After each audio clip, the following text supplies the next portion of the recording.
Okay, so pag-usapan natin itong Human Workflow 2025 ng Innovate Builders. Ito yung magiging guide natin para mas maging malusog at syempre, mas epektibo yung ating buong organisasyon. Tara, himayin natin to. Isipin niyo to, paano kung yung kumpanya natin hindi pala isang makina? Paano kung isa pala itong buhay na organismo? Yan yung pinakakonsepto ng workflow na to. Kasi tulad ng isang katawan, pwede ring magkasakit ang kumpanya, di ba? Familiar tayo dyan. Yung mga silo, yung kanya-kanya, o yung pag-uunahan dahil sa ego. So, sa unang section, bubuksan natin yung mismong anatomy o yung DNA ng sistema.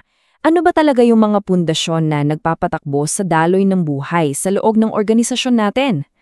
May dalawang core parts yung pundasyon natin. Sa kaliwa, yan yung system flow, yung DMADV. Ito yung lohika, yung proseso na define, measure, analyze, design, at verify. Sa kanan naman, ito yung human element. Dito naglalaban yung frog at yung well. Yung well, yan yung mga pader, wall of egos. Excuses, yung ganito kami dating mindset. At yung frog, yan yung pambasag natin yan. Focus, respect, ownership, at grow. Kailangan balanse yung dalawang yan, galing sa proseso at galing sa pag-uugali. Ngayon, simulan na natin yung tour. Sundan natin yung lifeblood o yung dugo ng isang project habang dumadaloy ito sa iba't ibang organo ng ating sistema. First stop yung mga baga ng sistema. Ito yung client intake. Dito tayo unang humihinga. At yung oxygen na kailangan natin para mabuhay yung proyekto, yan yung voice of the customer o VOC. Lahat ng gusto at kailangan ng kliyente dito nagsisimula. So ang goal dito, simple lang. Kailangan nating makuha ng malinis ang VOC. At dito papasok yung single point of contact o SPOC. Siya yung parang hemoglobin sa dugo. Siya yung kumukuha ng oxygen o VOC. At dinadala yun para maging critical to quality or CTQ requirements. At yung ugali, crucial to. Greet before demand, document before action. Kasi kapag malabo ang intake, dyan magsisimula yung paghihintay at paulit-ulit na trabaho. Mula sa hininga, akyat tayo sa utak. Welcome to Phase 2, Design. Ito yung brain ng ating sistema. Dito na tinatranslate yung mga narinig nating pangangailangan para maging isang konkretong plano. Ang misyon dito, isalin yung VOC sa mga layout na pwedeng-pwede nang itayo. At tandaan, limitado lang ang revisions. Bakit? Para hindi ma-stock yung daloy. Kaya accuracy is everything. Kapag may conflict sa CTQ, huwag mag-atubili i-escalate agad. Kasi kung hindi, dalawa lang ang bagsak niyan, overprocessing o kaya depekto. Okay, mula sa utak, baba naman tayo sa puso. Ito yung costing phase. Ito yung nagbugomba ng dugo para mabuhay ang buong project. At yung dugo na yon, yan yung budget at yung bill of materials or BOM. Ang trabaho ng puso? Simple.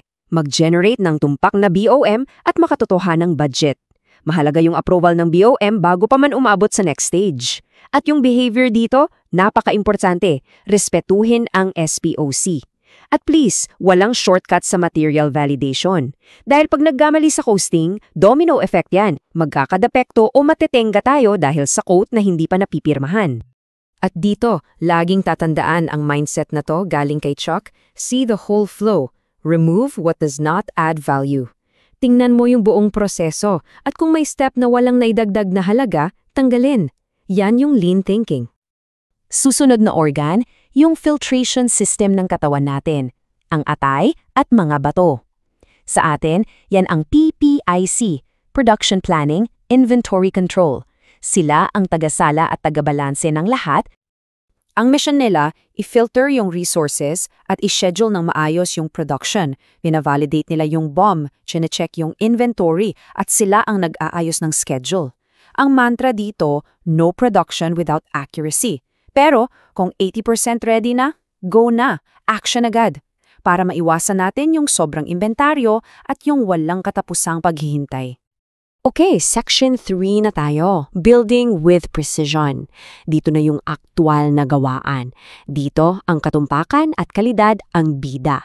Bawal ang pwede na. Lumako na tayo sa Phase 5, Production. Ito naman ang nagsisilbing bituka ng sistema.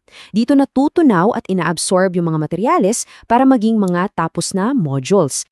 Ang goal, makagawa ng mga module na walang depekto, ready to assemble. Kailangan optimize ang cut plans para walang sayang.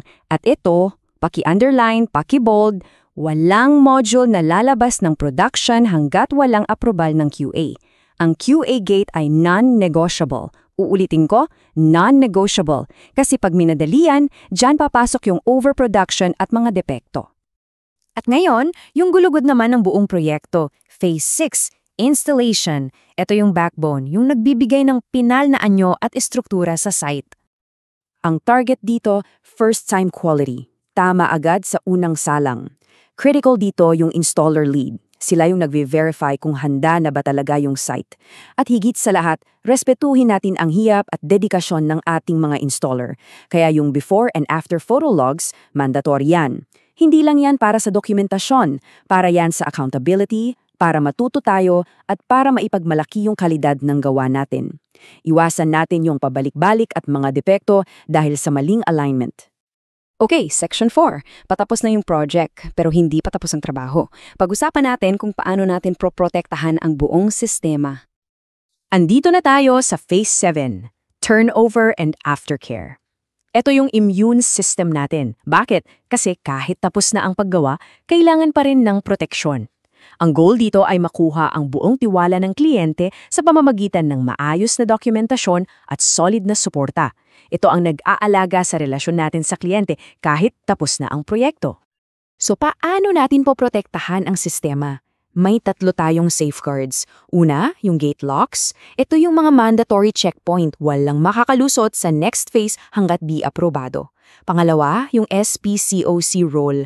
Isang tao lang ang kausap para iwas gulo, iwas miscommunication. At pangatlo, yung hybrid workflow natin. May struktura pero flexible. At para sa huling section, alis muna tayo sa ano at paano. Pupunta tayo sa pinaka-importante sa lahat, ang bakit. At ito yon. Simple lang, pero ito ang nagpapatakbo sa lahat ng bagay na pinag-usapan natin. System before ego. At gusto kong iwan sa inyo itong napakalakas na mensahe. Tandaan nyo, itong human workflow, hindi lang ito isang diagram, isa itong disiplina. Bawat yugto ay isang organo. Bawat handoff ay isang tibok ng puso. Kaya ang trabaho natin, protektahan ang dalon, respetuhin ang mga pundasyon, at higit sa lahat, sistema muna bago ang ego. Kaya ang iwan kong tanong para sa bawat isa sa atin ay ito. Paano mo poprotektahan yung daloy ngayong araw? Dahil ang kalusugan ng buong organismong ito, yung kumpanya natin, ay nasa kamay nating lahat.